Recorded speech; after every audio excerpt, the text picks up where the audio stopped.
Breaking news as Disney announces mass layoffs one day after Paramount Pictures announces their own series of mass layoffs. So, what we're starting to see is more and more layoffs and more debt and debauchery. And really, guys, it's starting to look like the fall of Rome is happening right before our eyes, but maybe we should start calling it the fall of homes. And so today I have Mitch Vexler here with us to try to help figure out what's going on with Disney. And we're also going to tell you guys and remind you guys what is a wage price spiral, because Jerome Powell is basically saying that's why we're having these layoffs. And then we're going to transition off of the wage price spiral and we're going to go back into just how much debt the Federal Reserve has gotten us in.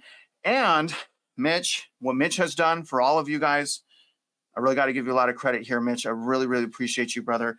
Mitch has also made an amortization schedule and a breakdown of how much debt we're in on a localized level. So again, we're going to show you and we're going to remind you the $1.18 million in debt you're in right now as a taxpayer.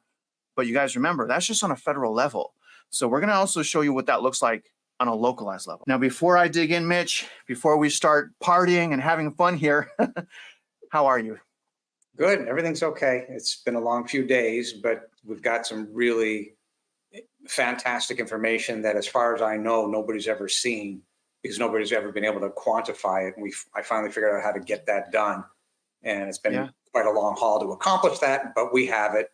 And with regard to your comment about Jerome Powell, you're about to see one of two things. Either he's completely intentionally ignorant or he's a moron. He may be a nice guy, but what you're about to see, what everybody out there is about to see, is horrifying. Yeah, and I just, especially after meeting you, Mitch, I don't think he's a nice guy at all. I know someone's got to do his job, but just based on what I'm saying, based on the fact that they are just drowning us in debt, they are not paying any debt back, and they're saying, hey, we have the guarantee of the taxpayer to issue these bonds. We have the guarantee of the taxpayer to get into this debt. I just, they feel like a teenager that's sneaking my credit card out of my wallet in the middle of the night, quite frankly. And, they've done that so much. Now I have to sacrifice things in my life to survive. And one of those things, maybe getting a second job, like Carrie, just to afford my property taxes. I mean, she's got a second job. So what happens again when these layoffs really explode? Well, what happens when these layoffs really explode is everything melts down with it, because as you constantly point out, Mitch, and you've helped drive this point home, mom and pop, which is me, I'm on pop, we're the economic engine. Quite frankly, if we can't pay things, or if we lose our job, or if we lose income, then the whole system comes crashing down. And that's, again, why it's such a problem to have so much apathy in this world. Would you agree? And to your point, what we're going to show everybody, you would need 8 to 10 jobs in order to satisfy what you're about to see. Well said. Yeah. So again, you guys, so what we're about to show you, understand that it would take you having 8 to 9 jobs to pay this debt back. 8 to 10.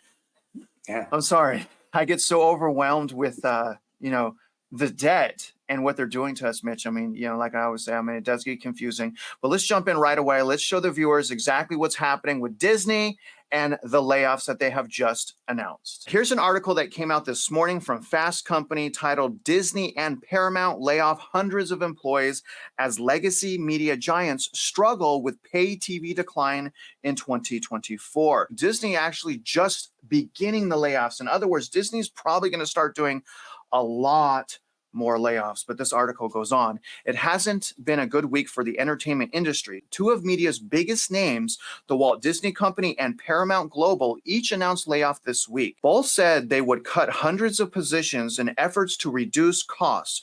Here's what you need to know. Now, I did a video yesterday about Paramount Global trimming its workforce. Essentially, they're citing a decline in revenue. They're laying off about 15% of their workers, and they shut down a very classic historical television studio actually in Hollywood. So I won't go into that too much. I'm going to go straight into Disney. And again, you guys, one day later. So Disney layoffs around 300 corporate workers. So it's not theme park yet. This is what this says. A day after Paramount's most recent job cuts, Disney announced it would cut its workforce. Deadline pegs the number of Disney staff let go this week will be around 300 people. All those layoffs are based in the United States, with the layoffs impacting legal, finance, HR, and communication. In a statement confirming the layoffs, a Disney spokesperson said, "We continually evaluate ways to invest in our business and more effectively manage our resources and costs to fuel the state-of-the-art creativity and innovation that customers value and expect from Disney." Now, personally, Mitch, I don't expect that and value that from Disney. For me, it's just like, what about the families, Disney? Like, what about the families? Like, Disney was a huge part of my childhood, Mitch. Huge part of my childhood. So you know what? I'm going to keep going, but I'm going to tell you this right now. I'm completely disgusted with Disney. Let's go on. As part of the ongoing optimization work, we have been reviewing the cost structure for our corporate level functions and have determined there are ways for them to operate more effectively. 100 different ways to cut their costs and do things more effectively. 100 ways. Like, one of them would be stay in your lane, Disney. Stay in your lane. The latest layoffs come just days before Disney's 2024 fiscal year concludes on September 30th. What timing? However, while devastating for those affected, this week's layoff of about 300 people pale in comparison to the seismic impact that CEO Bob Iger had on the company's workforce numbers when he returned in 2023 to the helm of the company again. At the time, he killed 7,000 positions in an effort to help save $5.5 billion. It sounds like the employees really like Bob. They hired him, and the first thing he does is lay off people. Honestly, Mitch, my 9-year-old could do that. They can hire my 9-year-old. She'll charge probably 0.5% of the same salary, and she'll just point at a whole bunch of people and say, just fire them, and you'll save $5 billion. I mean, is it really that hard to do? Anyways, let's go on. The 300 layoff this week aren't the only Disney employees who have lost their job recently. In May, Pixar cut about 14% of its workforce. And in July, Disney Entertainment Television laid off 140 workers because, remember, you guys, Disney essentially owns everything, including National Geographic, which National Geographic also cut about 14% of their staff. Don't forget that. This is just Disney corporate. Why are legacy media giants cutting jobs? While 2023 and 2024 made headlines for massive job cuts across the tech industry, many forgot that media companies have been aggressively cutting jobs for the sake of cost reductions. There are a few reasons for this, and both can be blamed on the shift to streaming. So it has nothing to do with the woke policies, Mitch. Nothing to do with that, guys. It just has to do with streaming. But wait a minute, Mitch, Disney is streaming. And I know that because I'm embarrassed to say this, but I actually have Disney streaming. I think it's in a bundle pack or something. And again, I'm embarrassed to acknowledge that. There's hardly an entertainment giant left that does not have its own streaming service. Exactly. But most of these services are so far unprofitable, contributing to those losses quarter after quarter. And again, I'm just saying, stay in your lane, guys. Stay in your lane. Meanwhile, the transition to streaming is also having an impact on legacy television, the former bread and butter for most of these companies. People today, especially younger generations, are abandoning legacy pay TV services in droves. Fewer audiences mean advertisers are less willing to spend as much on advertising, and this is leading to a reduction in ad income for many media giants. Can you try to help us figure out what are some of the reasons for this recent round of Disney layoffs? Yes, I think the best way to sum this up is that the board and the CEO, Bob Iger, are responsible for these actions, in that Disney is a entertainment company. They're in the hospitality business. And when you're in the hospitality business, nothing matters but the guest. And when you start promoting ideologies, as in woke, you will go broke. That is an absolute summary of what you are seeing here. That press piece is nothing more than hot air. They're trying to back up and say, well, we didn't do this. We're not responsible for this. When in truth, yes, you are. Why? Because instead of looking after your guests, you decided to take a political position and piss off 70% of your guests. Mr. Iger and the board who are responsible for this, just as in the case of all those other entities that we've talked about in the past that are firing the employees, you are responsible for this. You should be shown the door, effective immediately. And to your point, Mitch, I have 3 children in my household, right? I mean, we've watched Disney movies. I grew up on pretty much every single Disney movie. My father and I could quote we used to practice quoting lines, especially Star Wars. It hurt. It really hurt because you hit the nail on the head. I mean, Disney was its entertainment, hospitality, like you said. I mean, it was a time for my family and I, at the end of the night after dinner to sit down and end our night and end our evening watching a Disney movie. And now fast forward to today, Mitch, like my wife and I, we have to like look at certain review websites to see if there's any hidden agendas. I mean, that's sad, man. I mean, why do you think Disney allowed themselves to kind of get political? Do you think that they thought that would help them make money? Or what happened, Mitch? Risks can be quantified. If they thought in the beginning, well, let's try this and we'll take a little political position and say this and this. But you see, it's so far afield from the creation of Disney that it has literally, it doesn't matter whether you're a Republican, Democrat, something in the middle. The bottom line is when you take these positions and shove it down people's throats, you're creating people to go after each other instead of doing what your business is, which is looking after your guests. Make the guests happy, shut the hell up on what your political beliefs are, because nobody, in truth, should give a damn, right? Disney exists just like other entities. Budweiser is another one, right? Your ideology has nothing to do with the business. You have one job, and that's to put money in the pockets of your shareholders. And if you can't do it, there's the door. It's real simple. Look after your guests and put money in the pockets of your shareholders. That's it. And if you can't do it, get out. You're guilty. The idea you hire these people, well, we're going to hire from this political party or that political party, we're going to do this diversity, we're going to do that. No, it only comes down to one thing. What are you doing to look after your guests, and how are you mitigating the risks or the idea of not looking after your guests? It all comes back to one simple thing. It's the guests. Nothing else matters.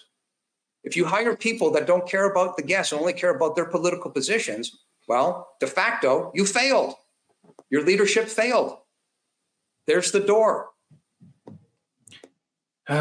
Mitch, you got away with words because I didn't know you were going to say that, but I mean, it hit me like a ton of bricks. They're creating division. Disney is literally creating division again, I watched Disney because I want to escape politics and these other challenges and dividing forces out there. I want to escape. And, they lost sight of supporting families. They've literally lost sight of supporting families. I won't go in there too much, but my gosh, man, I mean, the division that they are creating by taking a side, you take a side, you're going to create division. Do you think, Mitch, look at Disney as a bit of a evil company? No, I'm a huge fan of, because I understand the technology under the hood. I understand the landscape. I've been a big fan forever. And it's been a company that's been around for a real long time. And that's why I get annoyed. It's just, to me, it's like Macy's, right? Been around since the late 1890s, and yet they've destroyed the company. And that's what I fear is going to happen with Disney, because they've lost their way. Nothing else matters other than looking after that guest. Nothing. Your political ideologies are costing this company money. You will peel the skin off of this company if you do not stop. And this is about leadership. And when you stand up as the leadership and say, well, we're going to support this political belief or that political belief, the truth of the matter is it isn't a 50-50 issue. The vast majority of the American people do not adhere to your ideology. They want something that maybe is in the middle, right? Mom and pop is mom and pop. And if their money is being taken from them, which is what it is that you're doing, you charge a lot of money to get into those parks. If they're going to pay that type of money, they want to be happy. Hiring people that do not make your guests happy is bad leadership. As I said, there's the door. Get out. You just hit so many buttons, so it's so hard for me to shift. So let me just say this one thing, because and I told you this earlier, when you had mentioned Macy's before making this video, I was on social media, I was on Facebook, and I was reading a post that had to do with the owners of Macy's on the Titanic. And essentially the owners of Macy's, the men and his wife, the woman, had so much integrity and morals back then. This rich millionaire said that he refuses to go on the raft boats until the women and children have been evacuated. And I was thinking about that, Mitch. I'm like, man, in just 100 years, the morals and integrity of our society have eroded away, and that's super sad. And speaking of which, and and there's a lot of blame to go around. I won't wallow there too much. I want to move on now, and I want to show the viewers and explain to the viewers what a wage price spiral is exactly. Because remember, you guys, apparently that's why we're having the layoffs. That's why it's necessary for me and you to make less money. Again, they do not want us making more money right now. So we're going to listen to a clip from Jerome Powell that's about 1:20, and then we're going to come back to Mitch, and Mitch is going to break down exactly what a wage price spiral is and whether or not that's even real to begin with, because maybe we just need a government that spends money that they have. I don't know. Either way, listen to the video. Consistent with a 2% inflation rate, assuming reasonable productivity. You said in November that wages are not the principal cause of prices going up. But for many workers, real wages have been falling lately. So I wonder, isn't there room for wages to rise a bit faster so workers can make up lost ground? And what level of wage increases do you think is consistent with a 2% inflation target? Okay, so I guess I would start by saying that the inflation that we saw at the beginning of this episode back in March of 21 was not really related to wages at all. It was related to tightness in goods markets, largely due to supply chain issues. Over time, though, inflation has now spread broadly through the economy. And while I would still say that the inflation we're seeing now is not principally related to wages, we think that wage increases are probably going to be a very important part of the story going forward, particularly as it relates to that third category of core services ex housing. So we think it is an important thing going forward. And ultimately, in the service sector in particular, where wages and benefits are by far the largest cost, wages need to go up. And of course, we want wages to go up. We want wages to go up strongly, but they've got to go up at a level that is consistent with 2% inflation over time, making basic assumptions about productivity. I'm thinking to myself, I'm like, well, wages have to match your inflation, government. And you guys, to the viewers, when he's saying inflation, I want you guys to think of that as government spending and government printing of money. Mitch, please, my friend, can you please break down what he just said and break down for the viewers what a wage price spiral is? Yeah, absolutely. What he just said was blah, blah, blah, blah. There's nothing in there that's absolutely true. And the reason why I can say that is because what we're about to show you shortly will show you that you owe $9,000 a month based on the debt that these morons have created.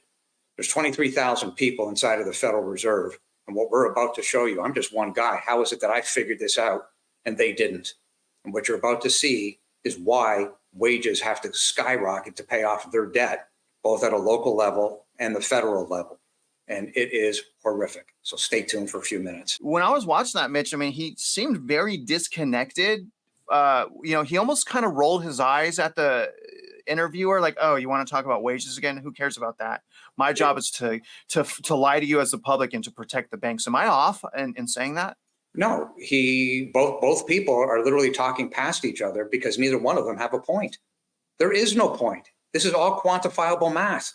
Where is the money going to come from to pay off the debt that you morons created? That's it.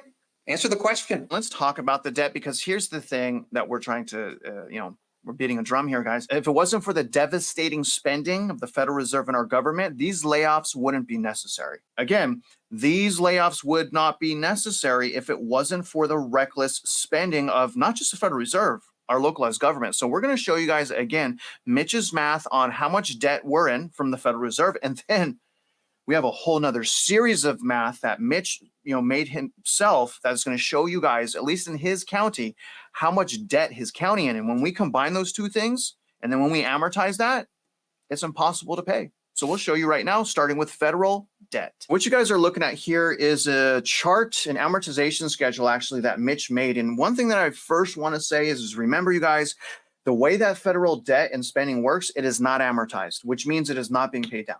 So this isn't even accurate because they're not paying it down. If they were paying it down, it would not be going up, but it's going up at a skyrocketing rate. So let me just break this down real quick for them, Mitch, and just correct me if I'm wrong. But basically what you have here is a loan amount of the federal debt, about 36 for the sake of argument, at a 6.42% interest rate.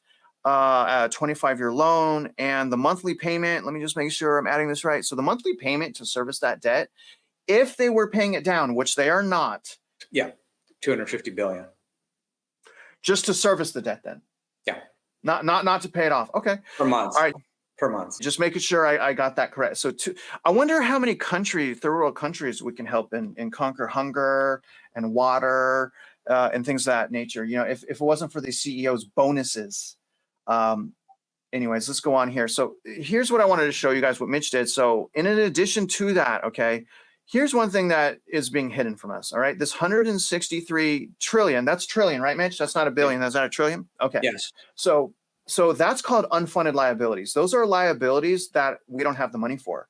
Those are literally things that we need money to pay them. And you guys, some of those things are things like, it's right here, Mitch did that, Social Security, the net interest to service that debt, health, Medicare, national defense, income security, veteran benefits. So all of that money they were supposed to have for our retired, for our veterans and heroes. It's called unfunded liabilities because they don't have that money and they never had that money. And they just actually took that money that we put in our pensions and things and they spend that money.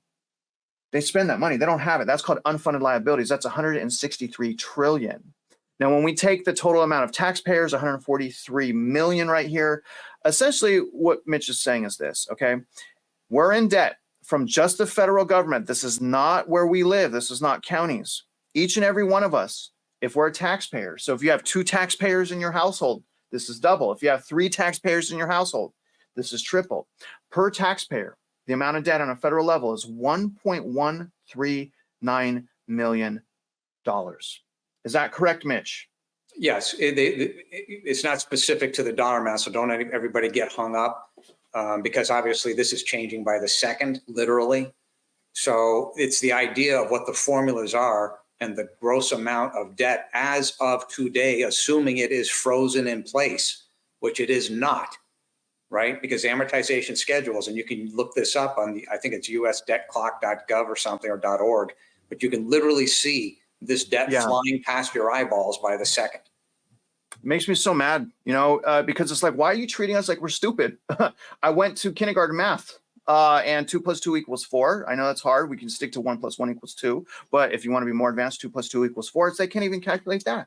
I mean, there's literally, no one's calculating this stuff. Now, here's where it gets really bad, you guys. When we look at the localized level, okay, Mitch made this, and this is for Denton County. This is where Mitch lives, okay, in this county. So he's using this to show you guys now how much total debt are we in. If we're just counting that federal, that 1.13, and now let's look at the localized level. And I got to tell you guys real quick before I go into the math, this was shockingly hard to find. Like the federal debt is easy. Like it's, well, I'm sorry, that's not that easy, right? We got to find unfunded liabilities, but it's easier when it comes to localized debt, like with the bonds. Mitch and I remember this because we were working together this day, and Mitch went to the Texas Bond Review Board directly. The people's job, their job is designed to review bonds and to understand what's going on with bonds and things like that. And they didn't even know how much debt the county was in. Denton County was in the own bond review board. So again, you guys, this was very, very difficult to find. And honestly, Mitch, I think that's on purpose. What do you think? The idea that the BRB is limited, I find very troubling, but I wasn't there when they set this thing up. So they're doing what it is they were told to do. So I don't find fault in what they're doing. And you have to understand what their interest. They were tracking the interest. And I used the interest that they were tracking and backed into it. So I reverse engineered, which is pretty well my career. So I reverse engineered what they were doing and I came up with 95 billion and they agreed with me. Yeah, it's pretty close to 95 billion. Okay, yeah. Fine. Then I was finally able to put the pieces together with that little piece of information. But my point though, Mitch, is like you shouldn't have to back into numbers to calculate how much is owed. We should just easily be able to go on a website and it says the county that we live in, here's how much money all the residents owe. Well, it's deeper than that. Everyone.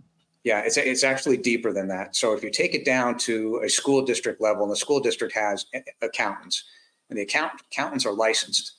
Well, if you, the accountant, aren't tracking this because you're told not to track it, and you don't move it forward onto a balance sheet, and you don't footnote it to a balance sheet, and you're not tracking the bond schedule, I got news for you. You're a co-conspirator in a criminal conspiracy to defraud. Because to your point, Travis, this information should be readily accessible straight across the United States in a matter of nanoseconds, because you should be able to pull up a school district's entity, any taxing entity, municipality, anything. Here's the balance sheet. That balance sheet should have those bonds footnoted. Right. Here's the footnote. Here's the bond schedule. Here's everything. And miraculously, we can't seem to find it.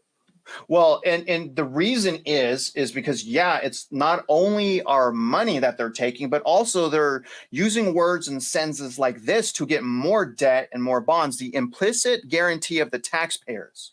So if you're getting debt and you're issuing money because you're guaranteeing that debt to be paid by me, the implicit guarantee of the taxpayer, then I have a right to know how much money you're spending of mine. And you don't have a right to fire my colleagues. You don't have a right to put pressure on the mom and pop stores that are 500 yards from my house that are trying to thrive. You don't have a right to shut them down. What you need to shut down is you need to shut down your own people, because they're committing fraud, corruption. There's no transparency. There's no accountability. And now what we're witnessing is the fall of Rome. The debt and debauchery is what is taking us down. And Mitch, my friend, I'm sorry. I know I gotta explain this chart here, but I'm sick and tired of this. And it is refreshing to meet people like you, man. But let me go over this, okay? This is only for Denton County. This is a small county. There's, I don't know, thousands and thousands of counties around the US, okay? So this is just Mitch's county, and he has found that his county of Denton has just one county. They got $95 billion in debt, which is bonds. Bonds are debt. I want you guys to think about it. A little county out in Denton has $95 billion in debt, and they are not, I repeat, they are not paying this down. They're just piling more debt on top of that because they need more debt to service that debt, guys. Do you hear me? They need more bonds to pay for the existing bonds. That's bankruptcy. That's bankruptcy. That's a sinking ship. You don't want to be a part of that ship. You let it sink. It is unrepairable. We start again. But they're not doing that. Let me keep going, okay? So they got $95 billion in bonds. Denton County housing units, they have 390,000 units. That's a lot of units, okay? Denton population's 1 million. Outstanding debt per household, 243,000. Housing units as a percent of population, 38%. Let me scroll down here. Potential tax revenue. Okay, so here we go. So here's your median value of owner-occupied housing, about 377,000. You've averaged the average tax right here. Property tax is 7,500. Potential total taxes is in Denton County is about $3 billion. And I believe you're showing this, Mitch, because the total revenue is $3 billion, and yet the existing bonds are $95 billion. Right. So when go ahead. Yeah, what you're going to get to is that the deficit is $3 billion. You're short. Ergo, they have to raise that amount of money in bonds to cover off the deficit. And it is the ultimate definition of a Ponzi scheme. This cannot be paid. This is $6 billion that it would take just to service at a 6.42%. So if that goes up, it goes up. It goes down, it goes down. But it's written out here. So the math is here. At 6.42%, it would cost $6 billion to just service the $95 billion of debt. Is that correct, sir? Yes. And what's the deficit? $3 billion. So it's getting worse. It's getting worse. Yeah, it has to get worse because that's the math. Now, you've made 3 different colors here. The first color is this red color. This is the rule of 72. The rule of 72 is basically what Mitch is trying to do is explain what happens when you don't pay down a debt, when you don't amortize it, when you're not an adult, when you want to act like a child. The rule of 72 means roughly, and this is around about 7 years. So after 7 years, that debt doubles. Is that right, Mitch? Yeah. So in 5 years, it goes from 243,000 to roughly 325,000. Okay, so this is the average debt per household in Denton County, based on today from the tax collector. Yeah, and assuming that it's frozen in time today, which again, just like on the federal side, it is not. It is clicking by the second. But you're saying after 5 years, the Denton County residents go from a debt of 243,000 all the way to 325,000. Again, this is the county. These are teachers. Half these people probably don't even have kids that go to school. And that assumes that they stop spending money. Like I said, this is frozen as of today. If we just freeze it today, if we take the federal and we take the local, all right, and we freeze it today, which we can't freeze it. Why can't we freeze it? Because they have to service it, which means they need to have more debt.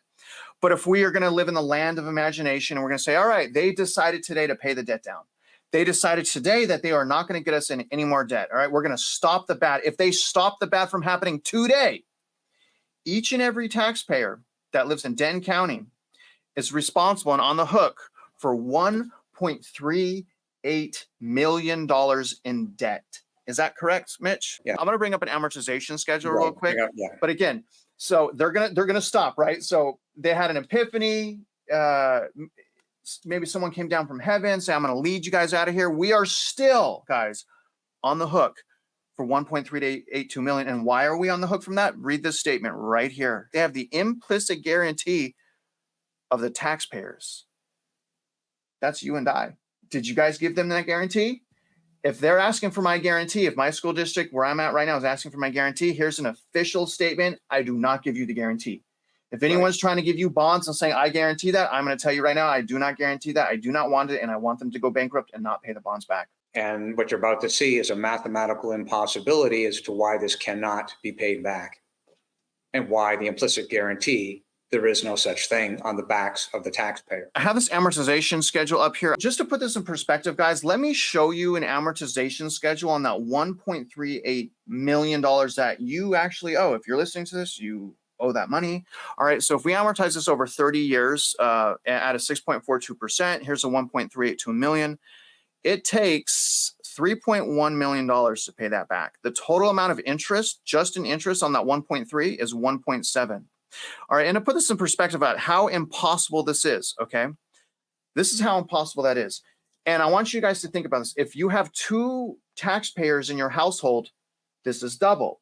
If you only have one taxpayer, meaning a spouse isn't working, then you would have to pay per month for 30 years, $8,662 per month if they stopped right now. And in 30 years, you guys would pay your share and your responsibility of their horrible spending. Mitch, hopefully we didn't overwhelm too many people. Obviously, being aware is step one, right? Step two may be the action. Obviously, we have the petition, we have the courses in the link. I mean, we've developed a system to where if you guys follow the system, you're going to be empowered straight up.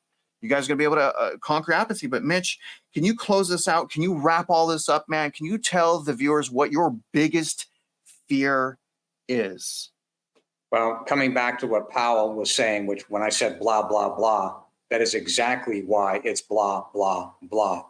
The truth of the matter is you, every person that's out there that is a real estate taxpayer that owns a house, are responsible for at least $9,000 per month in the combined federal and local debt, whatever those numbers happen to be. The formulas are here for you to use.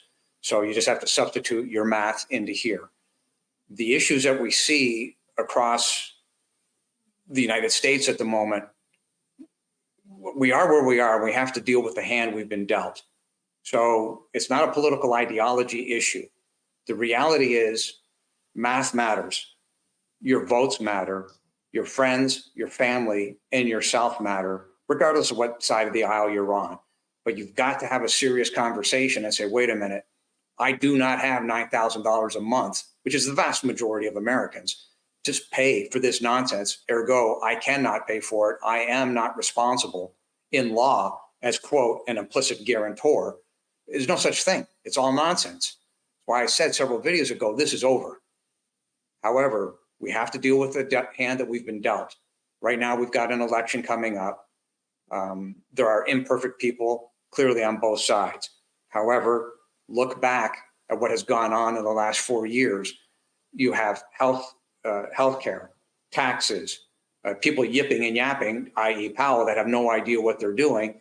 And I've just given you math, quantifiable, that 23,000 employees inside of the Federal Reserve can't come up with. I want to know why. Why are we paying those taxes? So you've got economic issues. The point being that you have to make a decision. You cannot sit still anymore and say, well, I'm just going to let somebody else handle this for me. No, this is your life. This is your family's life. This is your friends and your neighbor's life. You've got to take an active stance.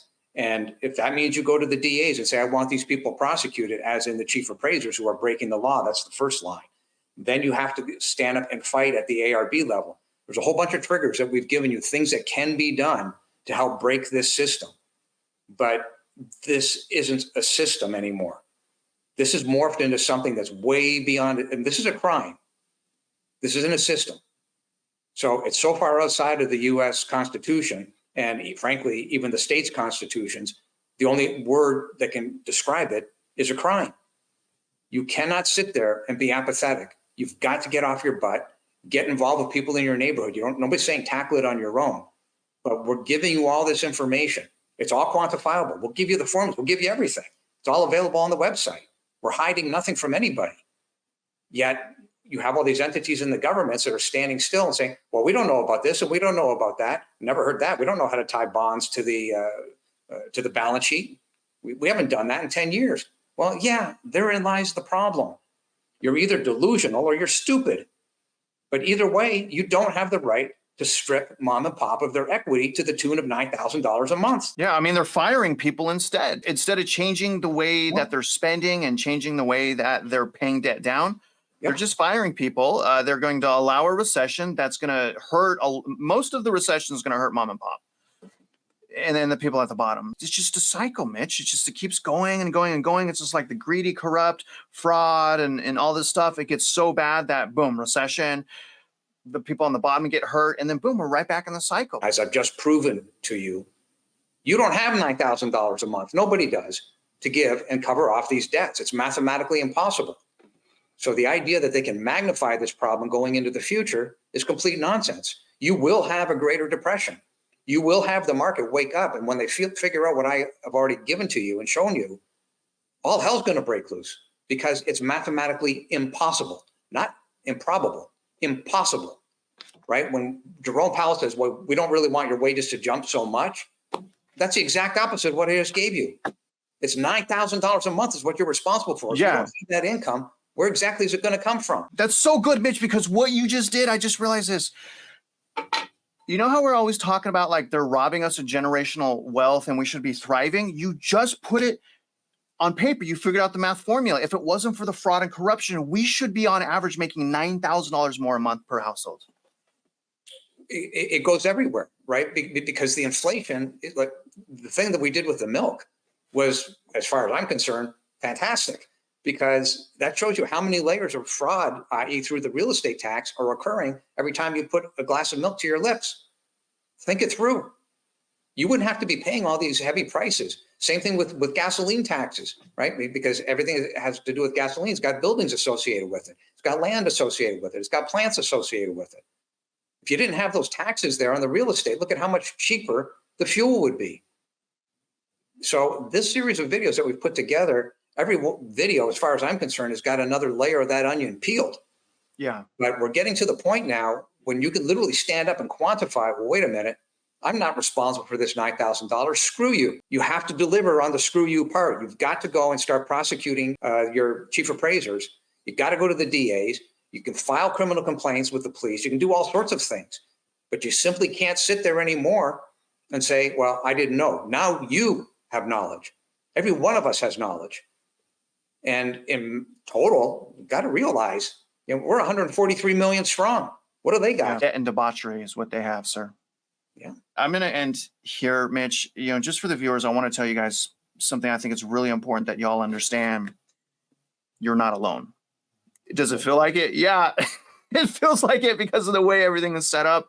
The division that's created, the lack of unity and the apathy. But I got to tell you guys, like, that's the biggest lie in the world. The reality is we're actually not alone. I ask myself a lot, Mitch, is what can I give back, right? Not what can society give to me, like what can I give to society? And I think that the more people ask that, like, what can I give to my community? I think that breeds happiness. I think it breeds confidence. I don't know, but I do know that if you're a viewer and you're struggling and you feel like you can't do anything and that there's no hope, that is wrong. That is the elites, that is the media that programmed your head. That is just your feelings. You are not alone, and you do have the power to change. the way that things are, but we can't do that alone. And so again, you know, Mitch and I have a platform, the petition, we have the courses. Take us up on that. It doesn't cost you anything. It costs you no money, you guys. Come on, man. You know, take us up on that. You know, some people actually say that if I charge, more people would take the course. And I'm like, I don't care, because I want Carrie to take it. I want Carrie to take it. Everything I'm doing, I'm thinking about Carrie, the single mother that had to get a second job to pay for her property taxes. And so, you know, that's who we're helping. I hope you guys join us on this mission. And Mitch, as always, sir, I always appreciate you. You guys don't forget Mitch's contact information is in the description, as is the petition. Take 10 seconds and sign that. And then under those two things is the course link if you guys want to learn how property tax works and how to fight it. And in addition to that, guys, we will have a link to the data in this video. Mitch's Excel spreadsheets will be in that link. Everything is for you guys. Mitch, I missed you yesterday, man. Yeah, I got one other thing. I want everybody to understand something. Math matters. And this, what we're talking about here in this video with that math, is a nonpartisan issue. I really don't give a what side of the aisle you're on at this point. Your friends and your family are being ripped off, and that is going to rip you off.